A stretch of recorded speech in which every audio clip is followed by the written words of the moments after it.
एक एलिवेटर है जो किसी कांस्टेंट एक्सेलरेशन से डिसेंड हो रहा है, नीचे जा रहा है। अब इसमें कोई वो है इसमें एलिवेटर में तो कोई पर्सन जो है कॉइन फेंकता है और वो कैलकुलेट करना चाहता है इस एलिवेटर का नीचे की तरफ क्या एक्सेलरेशन, तो वो 6 फीट हाइट से फेंक एक कॉइन को ड्रॉप करता है, ड्रॉप 6 फीट हाइट। तो फिट में जी का मान होता है 32 फीट पर सेकंड स्क्वायर, एफपीएस सिस्टम में इतना। अब वो देखता है कि कॉइन जो है इसमें 1 सेकंड में पहुंच गया on the floor of elevator, 1 second में। अब वो जानना चाहता है कि एलिवेटर का एक्सेलरेशन कितना है, डाउनवर्ड एक्सेलरेशन कितना। तो इसको अपन प्रॉब्लम को सॉल्व करेंगे रिलेटिव के कंसेप्ट से। आप बोलोगे ऐसे कैसे, कॉइन को डील कर लो विद रेस्पेक्ट टू एलिवेटर। तो विद रेस्पेक्ट टू एलिवेटर का मतलब होता है कि जैसे एलिवेटर चल ही नहीं रहा, अब एलिवेटर का एक्सेलरेशन ये है और कॉइन का एक्सेलरेशन जी है, छोड़ने के बाद हाथ से जी है जो 32 है। तो अपने को इस कॉइन को डील करने के लिए with respect to the elevator हमें इसका एक्सेलरेशन लेना पड़ेगा। वैसे एक्चुअल में इसका एक्सेलरेशन कॉइन का 32 फीट पर सेकंड स्क्वायर है, लेकिन हम एलिवेटर के रेस्पेक्ट में डील करेंगे तो इसका एक्सेलरेशन एलिवेटर के रेस्पेक्ट में 32 माइनस ए होगा ना। मानो एलिवेटर का भी फ्रीली फॉल होता, कॉइन फ्रीली फॉल, ये भी फ्रीली फॉल होता, तो कॉइन कभी यहाँ नहीं पहुंचता, क्योंकि सब जो है एलिवेटर और ये दोनों ये चल रहे हो, कभी नहीं पहुंचता यहाँ पर। अब इसका एक्सेलरेशन यदि इसके रेस्पेक्ट में ज्यादा है तो ये पहुंच जाएगा। तो हम एलिवेटर को रेस्ट में मानेंगे। रिलेटिव के कंसेप्ट का मतलब ये होता है कि अपने को दो ऑब्जेक्ट की जगह एक को ही डील करना और एक ऑब्जेक्ट को उठा के रेस्ट में माने, क्योंकि हम उसी के रेस्पेक्ट में डील करें। ठीक है भाई।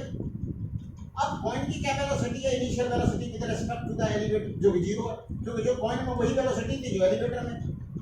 तो कॉइन है लो वेलोसिटी इनिशियल, मतलब कॉइन में वेलोसिटी है, मैंने नहीं कर रहा मैं, लेकिन हम तो एलिवेटर के रेस्पेक्ट में 0 है। तो बस फार्मूला लगा s बराबर ut plus half at square का इनपुट कर s 6 feet u 0 with respect to elevator plus half a 32 minus a t 1 second में पहुंच गया, बता रखा है 1 का स्क्वायर।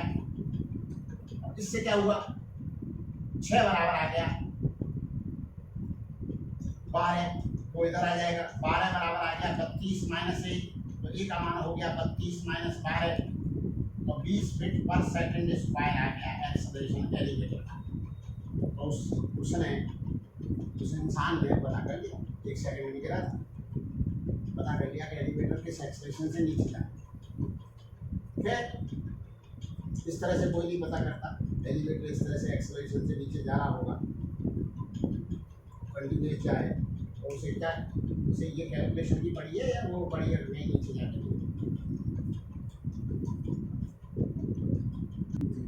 अब इसी प्रॉब्लम को मैं बिना रिलेटिव के कंसेप्ट के कराऊंगा। तो आप बोलो आप कैसे कराओगे, भैया ऐसे कराएंगे कि ये लिफ्ट जा रही है, मतलब रिलेटिवली चला था 6, मतलब जो लिफ्ट चली उतना तो ये कॉइन चला ही चला, 6 एक्स्ट्रा चला, तो हर पैरामीटर रिलेटिव पुट करा था। डिस्प्लेसमेंट भी रिलेटिव डिस्प्लेसमेंट भी 6 था, रिलेटिव वेलोसिटी 0 थी और रिलेटिव एक्सेलरेशन 32 माइनस ए था। अब किसी ने कहा कि हम रिलेटिव से नहीं, हम तो एक्चुअल पैरामीटर से इस प्रॉब्लम को डील करना चाहते हैं और डिटरमाइन करना चाहते हैं कि एलिवेटर का एक्सेलरेशन क्या है। किसी ने कहा कि हम रिलेटिव से नहीं करना चाहते, ठीक है मत करो। तो सोचिए आप कि इसकी जब कॉइन इसके हाथ से ड्रॉप करा था इसने, तब एलिवेटर की स्पीड u थी, तो एलिवेटर कितना चला होगा, मतलब 1 सेकंड में। तो एलिवेटर का s एलिवेटर कैलकुलेट करो, एलिवेटर तो क्या आएगा u t plus half at square, U T का मान 1 दे रखा है प्लस हाफ ए आ गया, टी का मान 1। एलिवेटर इतना चलेगा। अब कॉइन कितना चलेगा? S coin. मैं एक्चुअल पैरामीटर से इसको सॉल्व करूंगा, वो चलेगा। फिर U T plus half A T square, पहले तो फार्मूला लिख दो। फिर आप यू है, टी 1 है तो यू हो गया हाफ, एक ही जगह यहाँ आप जी आएगा 32 और टी स्क्वायर 1 स्क्वायर ये आ गया यू प्लस 16 सेकेंड।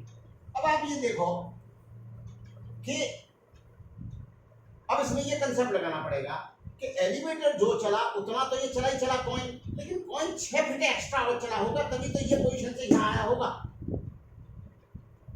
तो ये बात तो आप लोगों की सबकी समझ में आ रही है कि भाई कॉइन यहाँ था तो एलिवेटर जितना चला उतना तो ये चला ही चला, वो 6 फीट और चला। तो इसमें से इसे माइनस करके 6 लिख दो। तो जैसे ही आप माइनस करोगे तो आपको दिख जाएगा कि ये तो वो रिलेटिव वाली बात भी वही थी। तो आपको दिख जाएगा S coin minus S elevator बराबर 6 बराबर। अब जब इसमें से माइनस करा तो हम पहले 0 ले रहे थे रिलेटिव वेलोसिटी, तो अभी 0 आ गई, यू माइनस यू 0 आ गई, वो आ गया 16 माइनस हाफ ए 6। अब ये हो गया हाफ ए बराबर 10, ए बराबर आ गया 20, वही आंसर आ गया 20 फीट पर सेकंड स्क्वायर। ये एक्चुअल पैरामीटर से अपन ने सॉल्व कर दिया। अपन इसमें एक गलती करते हैं कि जब कॉइन ड्रॉप करा छोड़ा हाथ से तो क्या कर जाते हैं कि भाई ऐसा करें ना कि एलिवेटर का एक्सेलरेशन है ये, वो कॉइन में जी तो है ही, तो कॉइन का एक्सेलरेशन जी प्लस ए हो गया। नहीं बाबा, कॉइन हाथ से छूटा तो उस पर फोर्स केवल ग्रेविटी है, ग्रेविटी के कारण उसमें एक्सेलरेशन केवल जी है, दूसरा है ही। हाँ ये जरूर है कि वेलोसिटी वही होगी जो उस स्थान पे जो एलिवेटर है, वेलोसिटी तो वही लेनी है और acceleration according to the forces लेने। तो एलिवेटर में कोई फोर्सेज लग रहे हैं जिसको ए एक्सेलरेशन से नीचे ले जा रहे हैं तो उसका तो एक्सेलरेशन ये है और इसका पॉइंट का जी है। ये कभी मत कर देना कि जो एलिवेटर में एक्सेलरेशन है वो उसमें भी। हाँ जरूर होता, आप बोलोगे कभी मैं कहता हूँ होता, कभी कहता हूँ नहीं होता। अब मैं कह रहा हूँ जरूर होता, वो तब होता जब कॉइन हाथ में होता।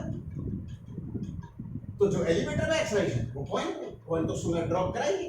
ड्रॉप करने के बाद यदि हम बस में जा रहे हैं और हमने कोई बाहर हाथ निकाल के अपने हाथ से कोई चीज ड्रॉप कर दी तो बस, तो फिर बस से छूटने के बाद उसमें एक्सेलरेशन ग्रेविटी है, फिर बस लगाए, चाहे वो बस एक्सेलरेटेड है तो बस से तो संबंध नहीं टूट गया उसका, लेकिन छोड़ते वक्त उसकी वेलोसिटी वही है जो बस की वेलोसिटी। उसके बाद उस पर जो फोर्सेज लग रहा है उसके अनुसार डिसाइड करो। नेगलेक्ट कर दो, मानो ए रेजिस्टेंस नहीं दे रखा, ए रेजिस्टेंस ग्रेविटी है तो उसकी जो वेलोसिटी है हॉरिजॉन्टल तो वही रहेगी, बस के साथ वाली जो बस दौड़ रही थी तो वो वाली वेलोसिटी होगी। तो ग्रेविटी से उसमें वर्टिकल वेलोसिटी आती जाएगी। तो फिर वो जाकर के थोड़ी दूर जाकर के आपको दिखेगा कि जो ऑब्जेक्ट आपने वो आपके साथ साथ चल रहा है। हाँ ये भी कब दिखेगा साथ साथ चल रहा है, ये भी बड़ा ध्यान देने का। अगर आपकी बस एक्सेलरेटेड नहीं है, बस ये तो कांस्टेंट वेलोसिटी जा रही है तो उस ऑब्जेक्ट की भी वेलोसिटी हॉरिजॉन्टल वही है, क्योंकि जिस स्थान पे आपने ड्रॉप करा था तो उसकी जो हॉरिजॉन्टल वेलोसिटी ऑब्जेक्ट की जो तुम में थी, जो बस में थी वो तुम में थी, जो तुम में थी वो ऑब्जेक्ट में थी, तो वेलोसिटी तो वही आ गई। फिर हाथ से छूट गई, फिर ग्रेविटी और है तो आपको वो ऑब्जेक्ट खिड़की से आप देख रहे हो कि आपके साथ साथ दौड़ रहा है और थोड़ी देर बाद वो जल्दी में गिर जाता है, क्योंकि ग्रेविटी के कारण उसको वर्टिकल वेलोसिटी आती चली जाएगी और वो गिर जाएगा। फिर किसी ने पूछा कितनी देर बाद गिरे, तो फिर उसमें पैरामीटर देने पड़ेंगे कि आपने किस हाइट से छोड़ा। अब मैंने कही कि मैंने जो है उसको 5 मीटर हाइट से छोड़ा, बस में 5 मीटर वैसे पैरामीटर जच नहीं रहा है कि वो 5 मीटर होता है 15 फीट, तो बस की हाइट इतनी नहीं होती कि अपन 15 फीट पे जाके बैठ जाए, तो कोई बात नहीं, पैरामीटर ही तो लिया है मैंने। 5 मीटर से छोटा है, 5 बराबर हाफ जी टी स्क्वायर कर दो तो 10 बराबर जी टी स्क्वायर कर दो, जी का मान 10 ले लो, टी का मान 1 सेकेंड आ गया, तो उसको 1 सेकेंड लगेगा ड्रॉप होने में। अब फिर ये बतानी पड़ेगी कि बस किस स्पीड से दौड़ रही थी उस स्टैंड पर, जिस स्टैंड पर ऑब्जेक्ट को खिड़की से निकाल के आपने ड्रॉप करा। जैसे 20 मीटर पर सेकंड से दौड़ रही थी, मतलब 72 किलोमीटर पर आवर से दौड़ रही थी, मतलब 20 मीटर पर सेकंड से दौड़ रही थी, तो 20 इंटू 1 कर दीजिए, 20 मीटर तक आपके साथ चलेगा ऑब्जेक्ट और नीचे तो आपको आपको फिर ये भी पूछा जाता है कि आपको उसका मोशन कैसा लगेगा, तो जनरली बच्चे जवाब देंगे कि प्रोजेक्टाइल लगेगा। ये आंसर गलत है। आपको क्या गलत है?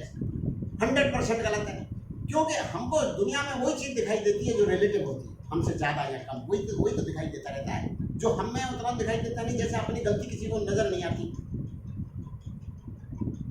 तो हमको कोई आदमी जो कोई गरीब है या अमीर है, तो हमें कैसे पता लग जाता है कि फला एक ही आदमी को कभी कोई कह रहा है गरीब है, कोई कह रहा है अमीर, तो दोनों ही सही बोल रहा है। अमीर कह रहा है वो जिससे कि उसका कंपैरिजन छोटे से चल रहा है, वो अमीर कह रहा है, बड़े आदमी से चल रहा है तो वो गरीब कह रहा है, आदमी तो एक ही। तो क्या होगा?